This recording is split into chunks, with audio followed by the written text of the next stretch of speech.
In this video, we will learn about Taylor's scientific management concept and his contribution. Scientific management concept is one of the principles of management and is also known as classical theory.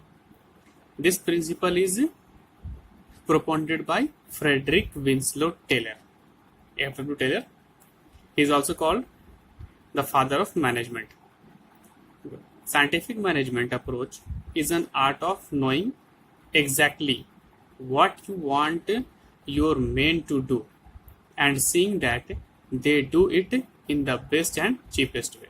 तो scientific management एक approach है, एक कला है ये जानने की कि हम जो अपने लोगों से काम लेना चाहते हैं और देखना कि वो किस तरीके से उस काम को बेहतर ढंग से और चीपेस्ट वे में, सस्ते में उस काम को पूरा कर रहे हैं. He was born in the USA in 1856. He joined Midwell Steel Company, where he worked as a machine shop worker for 2 years, as gang boss for some years, and as chief engineer at the age of 28. He also joined Bethlehem Steel Company, where he served for a long time. Later, he devoted his time to develop the concept of scientific management. While working in Midwell Company as a manager, Taylor observed that employees were not performing as per their capacity of productivity. तो जब वो काम कर रहा था Midvale company में Taylor, तब उन्होंने ये देखा कि एम्प्लॉय जो है जितनी उनकी कैपेसिटी है उतना वो लोग काम नहीं करते हैं. And he consider that this condition was occurring because of no care towards the waste. और उन्होंने ये कंसिडर किया कि ये सब जो सिचुएशन है ये वेस्ट की तरफ नहीं ध्यान देने के कारण है. Taylor worked towards the experiments at his workplace to increase the workers' efficiency so that maximum output could be achieved by utilizing effort at a maximum level. तो टेलर ने फिर काम किया towards the experiment at his work, अपने काम की तरफ experiment करते हुए, plus two increase the workers efficiency, और ताकि वर्कर्स की एफिशिएंसी को इंक्रीज किया जा सके, so that maximum output could be achieve, ताकि अधिकतम उत्पाद जो है वो किया जा सके by utilizing effort at maximum level. अधिकतम उत्पाद हो जो जितने वर्कर्स हैं उनका जो एफर्ट्स है उसको मैक्सिमम लेवल तक लगाकर. Principles of scientific management by Taylor. देखिए टेलर ने कौन कौन से साइंटिफिक मैनेजमेंट के प्रिंसिपल दिए, अब उनको यहाँ पर डिस्कस किया जाएगा. Taylor gave much concentration on the supervisory level of management. तो टेलर ने मैनेजमेंट के जो लेवल्स हैं उनमें से सुपरवाइजरी लेवल के ऊपर ज़्यादा जोर दिया. And performance of managers and workers at an operation level. और मैनेजर और वर्कर का जो परफॉर्मेंस है ऑपरेशनल लेवल पे उसके ऊपर. Let's discuss in detail the 5 principles of management by F.W. Taylor. First principle is science not the rule of thumb. मतलब विज्ञान होना चाहिए, अंगूठा टेक पद्धति नहीं. This rule focuses on increasing the efficiency of an organization through scientific analysis of work and not with the rule of thumb method. तो ये जो है रूल फोकस करता है इफिशियंसी को इंक्रीज करने में किसी भी ऑर्गेनाइजेशन के, वो भी वैज्ञानिक एनालिसिस, वैज्ञानिक विश्लेषण तरीके से, अंगूठा टेक नियम के तहत नहीं. Taylor believed that even a small activity. Taylor का विश्वास था कि यद्यपि एक छोटी एक्टिविटी भी, like loading paper sheets into box cars, can be planned scientifically. मतलब टेलर का मानना था कि हर छोटे से छोटे कार्य को भी वैज्ञानिक तरीके से प्लान किया जा सकता है, नियोजित किया जा सकता है. This will save time and also human energy. तो ये जो है समय और मानवीय ऊर्जा दोनों की बचत होगी इससे. This decision should be based on scientific analysis and cause and effect relationship.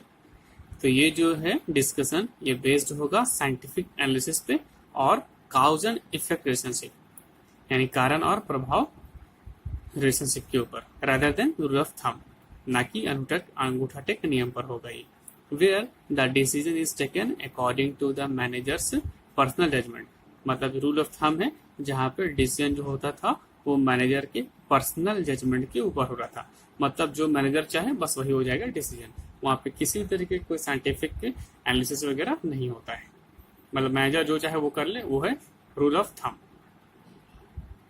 Second one is harmony not Discord,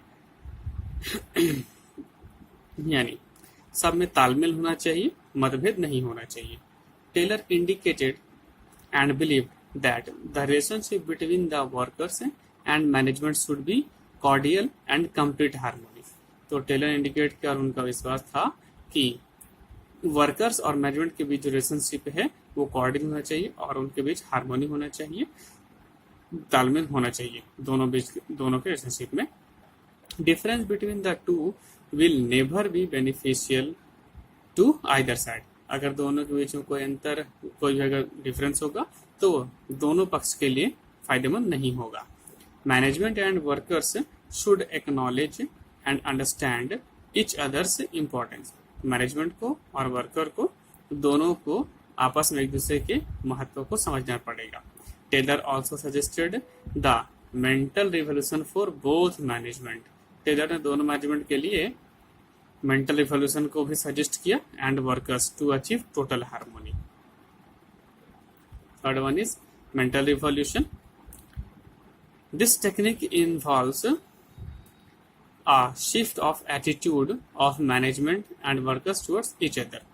तो ये जो टेक्निक है ये इन्वॉल्व करता है कि जो दोनों पक्ष है, मैनेजमेंट का पक्ष और वर्कर्स का पक्ष, उन दोनों को अपने एटीट्यूड को शिफ्ट करना है, मतलब चेंज करना है। Both should understand the value of each other. दोनों को एक दूसरे के वैल्यू को समझना चाहिए and work with full participation and cooperation, और फुल पार्टिसिपेशन से और कोऑपरेशन से काम करना चाहिए। The aim of both should be to improve and boost the profits of the organisation. तो दोनों का जो एम है वो पूरे ऑर्गेनाइजेशन के प्रॉफिट को इम्प्रूव करना है, उसको बढ़ाने के ऊपर होना चाहिए। Mental revolution demands a complete change in the outlook of both the workers and management। तो जो मेंटल रिवोल्यूशन है डिमांड करता है कि कंप्लीट चेंज हो दोनों के आउटलुक में, मैनेजमेंट को और वर्कर के आउटलुक में। Both should have a sense of togetherness. तो दोनों में साथ काम करने का सेंस होना चाहिए। जनरली इसमें होता ये था कि मैनेजमेंट ये सोचता है कि हमारे जो वर्कर है वो किसी काम के नहीं है, और वर्कर ये सोचती है कि काम हम लोग करते हैं और ज्यादा प्रॉफिट जो है वो मैनेजमेंट ले जाता है। तो दोनों को ही अपना सोच बदलना पड़ेगा, दोनों को ये सोच रखना पड़ेगा कि हम लोगों को प्रॉफिट को मैक्सिमाइज करने के लिए ज्यादा काम करना है। अब वर्कर ये सोचे अगर हम लोग ज्यादा मेहनत करेंगे, ज्यादा प्रॉफिट होगा, तो प्रॉफिट का कुछ हिस्सा हम लोगों को मिलेगा। और मैनेजमेंट को भी सोचना चाहिए कि वर्कर जितना भी ज्यादा काम करे, ज्यादा अगर प्रोडक्शन होगा तो इसका प्रॉफिट का कुछ शेयर उनको दिया जाएगा, और इस तरीके से ओवरऑल जो प्रॉफिट वो इंक्रीज करेगा, ऑर्गेनाइजेशन का ओवरऑल प्रॉफिट वो इंक्रीज कर जाएगा, जिसका फायदा दोनों पक्षों को होगा। फोर्थ है cooperation not individualism. It is similar to harmony not discord. Cooperation सहयोग करना है, ना कि व्यक्तिवाद करना है। ये हार्मोनी नॉट डिस्कॉर्ड से मिलता जुलता ही है। And believes in mutual collaboration between workers and the management. और ये बिलीव करता है म्यूचुअल कोलैबोरेशन पे। Managers and workers should have mutual cooperation and confidence and a sense of goodwill. अब देखिए मैनेजमेंट को और वर्कर्स को एक दूसरे के ऊपर विश्वास होना चाहिए। The main purpose is to substitute internal competition with cooperation. इसका मेन जो उद्देश्य है वो सब्स्टिट्यूट है इंटरनल कंपटीशन का विथ कोऑपरेशन के साथ। फिफ्थ है development of every person to his greatest efficiency. मतलब हर एक व्यक्ति का उसके अधिकतम कौशल तक विकास करना, मतलब जिसकी जो क्वालिटी है उस क्वालिटी के अकॉर्डिंग उसका पूर्ण रूप से विकास किया जाए। The effectiveness of a company also relies on the abilities and skills of its employees.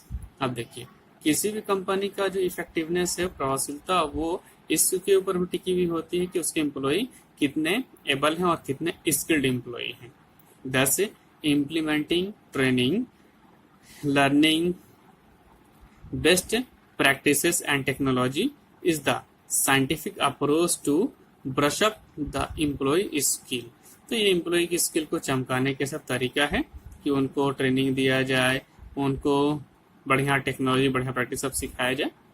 To assure that the training is given to the right employee, the right steps should be taken at the time of selection and recruiting candidates based on a scientific selection. अब सही व्यक्ति को सही training मिले, इसके लिए जब selection हो रहा हो उसी समय साइंटिफिक तरीके से सिलेक्शन करना चाहिए, उनका रिक्रूटमेंट करना चाहिए। तो ये थे 5 principles developed by F W. Taylor. These principles are also called scientific principles of management. Okay, thank you.